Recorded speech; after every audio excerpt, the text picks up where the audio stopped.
How to download directions on Google Maps. Hi everyone and welcome. Today I'm going to show you a simple way to make sure you have your directions ready to go in Google Maps even if you lose your connection.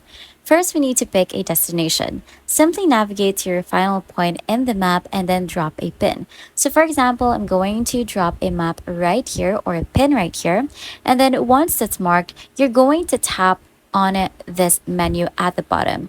Now you will see here this more button, so you're going to have to click on that, and then from here you're going to click on download offline map.